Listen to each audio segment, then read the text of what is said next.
A lot of things going on in the world right now. Unbelievable tragedy, a big heartbreak.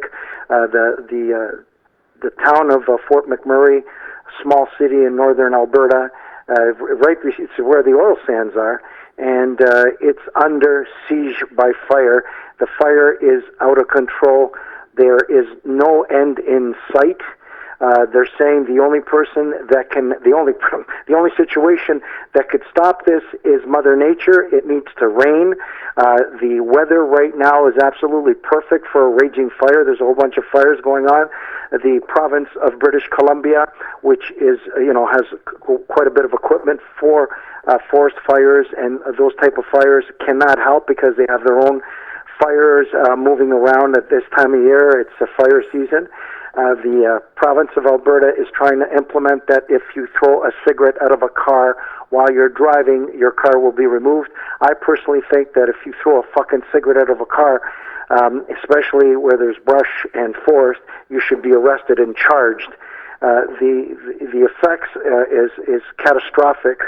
It's unbelievable what goes on. Not only destruction of property, of great trees, old trees, and lots and lots and lots and thousands of wildlife. There's over 150 to 200 helicopters and airplanes in the air right now in Fort McMurray. There's 88,000 people that are homeless, 88,000 people all over the place. And I'm really curious to see what the Canadian government does for their Canadian citizens. We've always been our arms wide open to refugees in 12 parts of the world. In fact, we just welcomed a whole bunch of Syrian refugees. I'd like to see how fast, what the reaction is. People sleeping in cars with their children, with whatever they have on their backs. They didn't get a chance. The fire just came back so far. It's like an Armageddon. It's unbelievable.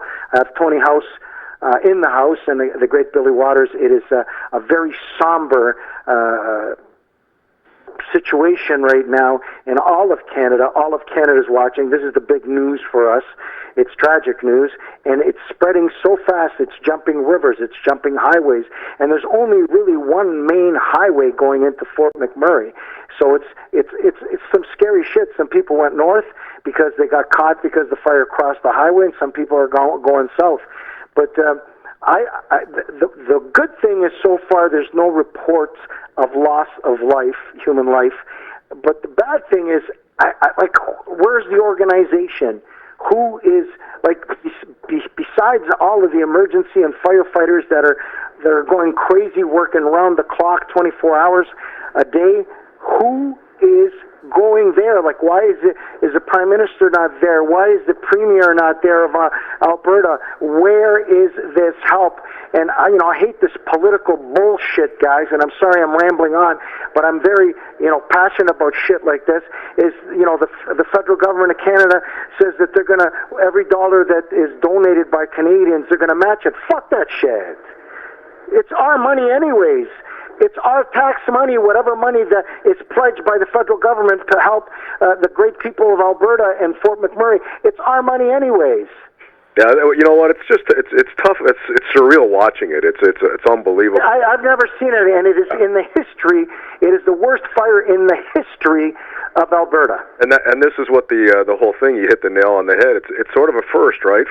Like in California, they plan for this stuff, and they got the helicopters and the planes and all. They plan also, especially British Columbia. I mean, yeah, Northern Ontario, British Columbia, Alberta. Northern BC, they're familiar with this kind of stuff, but not of this magnitude. I don't think anything of this magnitude has ever hit Alberta. I don't know, Frank, whether they haven't concluded that they're right on with who's going to clear up this fire. In other words, if you bring out the water planes from Ontario, which they normally do, it's not going to have an effect on it. That may be the reason they're not going out there. I sure hope that is. And how busy can British Columbia be not to loan them some of that equipment? Except I'm not talking about just the water equipment or the technology and the scientific technology, because there's a lot of smart people here in Canada on how to create clouds and how to change the weather, and they can do that. That's not what I'm talking about. I'm talking about the 88,000 people that are all over the place. Where is the tents being put up? Where are these temporary areas being helped to put? There's people in gas stations. There's no organization from what I can see, from what I've read. I'm talking about the 88,000 people that ran in the middle of the night, ran with the clothes on their back. Where is a support for these people? Well, I don't have any answers. All I know is they're lucky the oil business is down, because Fort McMurray was known as Little Newfoundland. A lot of Newfoundlanders who have lost their jobs to the fisheries were working in the oil fields in Fort McMurray, and at this point, I'm sure their numbers are down, but they would be transient anyway, and would just get the hell out and get a plane back to the island. I'm talking about right now, right this second. It's what goes around in another week or in 2 weeks is a different story. Right now, people are stranded. 88,000 people is a lot of people. They're stranded. Where is the emergency release, fresh water, tents, food? There's got to be some sense of urgency. I mean, politicians always seem to fucking talk a good game. Is this not a Red Cross thing? Yeah, that's a Red Cross thing. It is a Red Cross thing. And they got to be deployed, as you say, 88,000. That's a big number. It's a massive number, and not only are the 88,000 people completely all over the place, and the law enforcement and the firefighters are doing an unbelievable job, but they need support too. They need help too. I don't have any explanation for it. It is something that I've been watching this nonstop, and my heart is broken.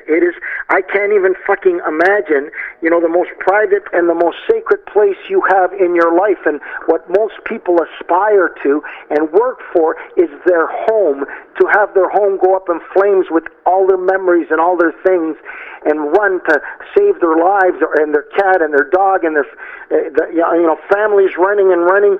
It's unbelievable, and I just believe that if we're doing things for refugees and things for other people and building, trying to accommodate people really fast, I think it's even just as important, if not more important, to take care of your own citizens, where this has been going on now for 3-4 days.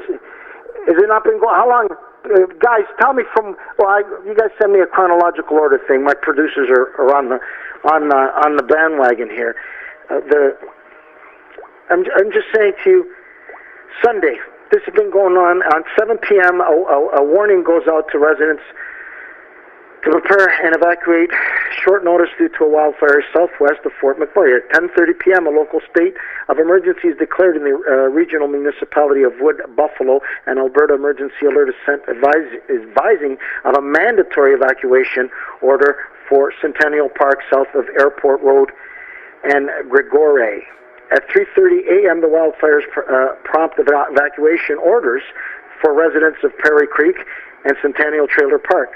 Shelter-in places orders for other areas. The wildfire burning just outside of Fort McMurray more than doubles in size, Monday evening reaching 2,600 hectares. And fire crews warn that Tuesday's weather conditions will pose a great challenge, because it is, unfortunately, ironically, the weather is absolutely perfect for a fire.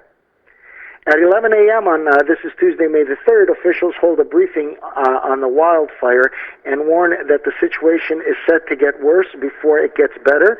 There is some precipitation. The fire has died down due to low smoke levels, but officials say it's an illusion due to an inversion holding smoke close to the ground.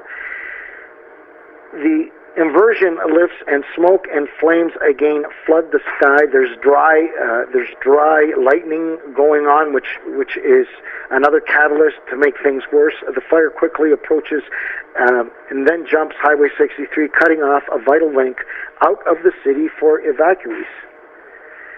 4 p.m. temperatures soar to 32 degrees and the fire grows quickly. Additional areas are evacuated. 5 p.m. evacuation centers are packed full. Meanwhile, approaching fire forces the evacuation of some of the centers. It's crazy. Where people are trying to get away from the fire's basically chasing them. A mass evacuation of Fort McMurray is ordered. Residents are told they have a half an hour to pack and leave. Highways become parking lots, jammed with vehicles. Fort McMurray's Northern Lights Regional Health Center is forced to evacuate 105 patients, including 9 newborns, from intensive care units.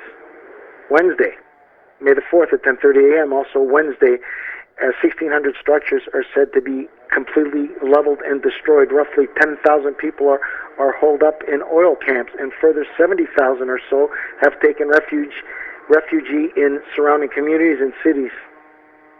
It is scary. 3 p.m., the province declares a province state of an emergency. In a briefing, RM of Wood Buffalo officials said crews battled 3 fires Wednesday, and at one point, those fighting the fire almost became trapped by the fire and had to move positions, or they were going to be surrounded by the fire and perish. Thank God, they're very smart and they caught themselves before painting themselves in a corner.